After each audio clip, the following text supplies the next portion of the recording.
Hello, I'm Patrick Slattery. Welcome to my studio here in Austin, Texas. I'd like to give you a tour of some of my artwork today. The first piece is one that I've been recently working on. It actually sits on my mother's easel. I grew up as a kid in New Orleans with my mother painting in the French Quarter around the wrought iron fences. We recently scattered her ashes in Abiquiu, New Mexico, where she had asked to have her final resting place. So while we were in Abiquiu, I brought back a bag of sand from the hills at the Monastery of Christ in the desert. And so the process I'm using is to mix some of the sand and dirt from Abiquiu with various knives and instruments, sculpting instruments, with my oils, and then use that to create a three-dimensional look here on the canvas. And this is just beginning, but it's a tribute to my mother and all that she taught me in my early life about art and painting and about the deserts in New Mexico.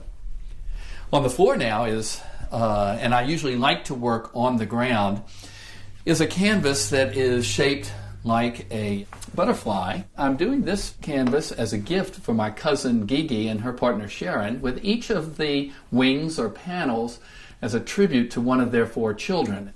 When I'm painting, I often like to work close to the canvas, and I like to use popsicle sticks and knives and sticks and various objects to smear the paint very thick. I also like the feeling of being in this confined space with all of my tools and paints around me, in a way like a sweat lodge. My first sweat lodge experience was in Winnipeg, Manitoba, with many of my students and friends there. And I remember years ago being so intensely hot. The searing heat on my body was almost impossible to bear. But as I leaned forward and my nose actually went into the sand, I could breathe like an umbilical cord, breathe life from Mother Earth. And it cooled my body and allowed me to participate in the sweat lodge experience with the First Nations people in Canada. I bring that experience here to this confined space, this sweat lodge, where I too like to sweat and be on top of and be a part of the paint itself. Another way I like to think of my studio is like a cave, where I am in this creative space. This particular painting is completed now. It's a part of my Serenade series, where I play music like Moonlight Sonata, Moon River, the only song my father could play on the piano, which I heard many times over and over at home in New Orleans. And I think of the moonlight reflections on water as I'm looking out of my cave through this abstract, colorful wall and to an imaginary island in the middle of the sea at midnight with the moonscape and the ripples on the water. This piece is finished. It needs a good home. And I have a whole series of this Serenade paintings of moonscapes and abstractions. So here in my studio, I feel like a sweat lodge, a cave, a creative womb. I'm channeling my mother, my family, my cousins.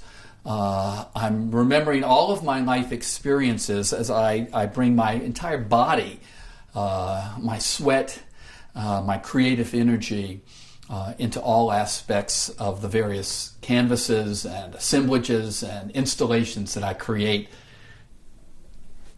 So this is my studio. Let's go inside and take a tour of some more of my artwork.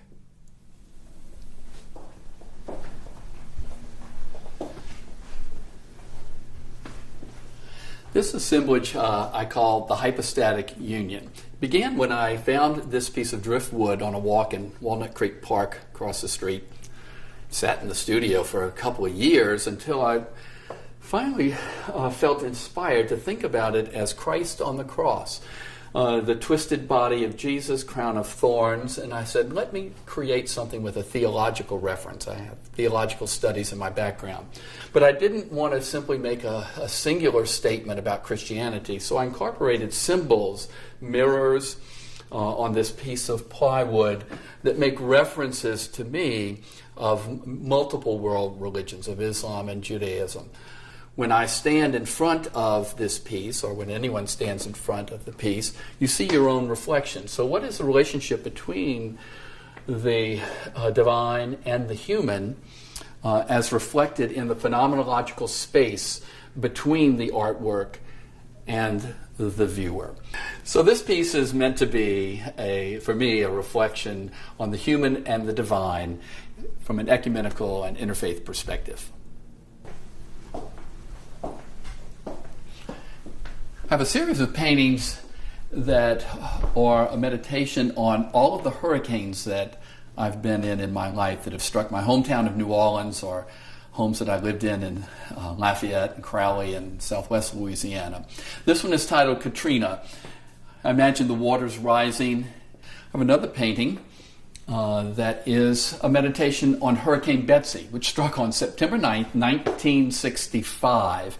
I was a kid in New Orleans, 12 years old, and mixed in with the paint are symbols from my Catholic elementary school, holy cards, and also erotica. And I'm meditating on the swirl of the hurricane inside of me as I'm coming to my own spiritual and sexual identity at 12 years old. At the center is Bernini's Ecstasy of St. Teresa. And there I am trying to understand my own ecstasy, my own experience as a 12-year-old kid in the middle of a hurricane. I have a reflection on Hurricane Andrew at the end of the hall. Remember being in Andrew and taking the kids up to Shreveport. Now, some might wonder why the colors of Andrew are so bright. The kids each had a plastic box, and they could pick a few things from their room to take with them on the trip to Shreveport when we were leaving to evacuate. We got to Shreveport and we opened Joshua's box, and it was filled with his Legos. So in a way, when I see this painting, I think of a 5-year-old looking for his most valuable possessions. And what was in the box? Legos. This long acrylic on canvas reminds many visitors of a symphony or a light breeze on a fall day. The title that I've given to this piece is What's Black and Blue and Red All Under? It's a play on a joke we told as kids, what's black and white and red all over a newspaper? Well, in this case, the answer is an abused child. There are smudges of bruises in blue and black underneath the blood that is red and the broken skin. And I'm a member of Team FX, a marathon team raising funds for the Austin Children's Shelter. So I wanted to do a piece that was a meditation on the impact of child abuse. This is one of my mother's paintings of Christ in the Desert Monastery in Abiquiu, New Mexico. Recently we scattered her ashes right here on this hill. It's a very important place for her, for me, and for our whole family.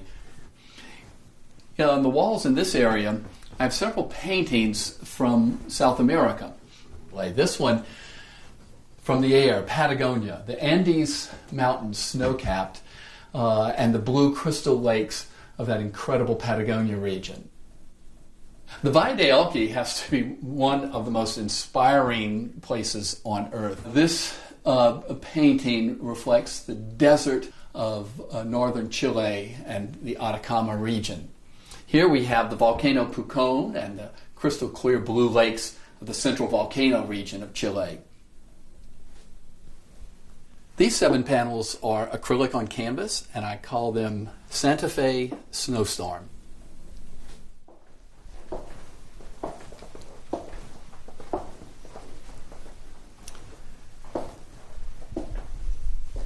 We now come to the last stop on our tour, and I want to talk about my muse, Jackson Pollock.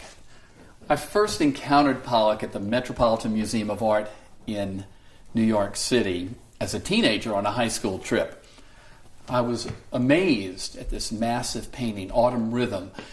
I didn't understand it. Many of my classmates laughed at it. But I felt a connection with that painting. Many years later, I read everything that was written about Pollock. The Nathan Smith biography. I remember when I read this, I knew and understood Pollock's alcoholism. I understood his relationship with his father. There was so much about his life that was in the painting that I intuitively experienced long before I even read the biography. So here's one of my pieces done in the spirit of tribute to my muse, Jackson Pollock.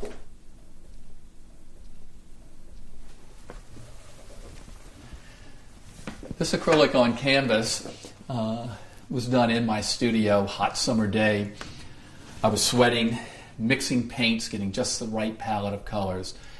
Then I entered a space where I was reflective of my own relationship with my father and his alcoholism, where I was reflecting on Vietnam that was raging at the time in my youth, thinking about the things of my youth and the experiences of the present, and trying to bring those emotions to the canvas as I splattered and dripped and splashed the paint on the canvas. Like the abstract expressionists, I do believe that my work is an expression of my life journey and my life emotions. I hope you enjoyed the tour. Thank you for being with me. I've painted a canvas as a housewarming gift for Gigi and Sharon. So this is a new painting for your home. No, I haven't seen it. And they haven't seen it yet. But we've talked about it, and I painted it in the spirit of our family. Oh, wow. Oh, it's a beautiful. Oh, wow. Patrick, that is gorgeous. That is great. Oh, wow. I love it. I love I it. do I too. love it. Oh, it's there's beautiful, there's Patrick. people see this. Just for you. Good morning there. Okay, good. You have to look closer. Yeah. Ben and John, you might want to get closer and look at it. Okay, I will. Did you know? Beautiful. Let's do it, me. Oh, like each Come see, guys. wing is a different person. Oh, yeah, there's people's faces. Oh, my goodness. Oh, yeah, there you go.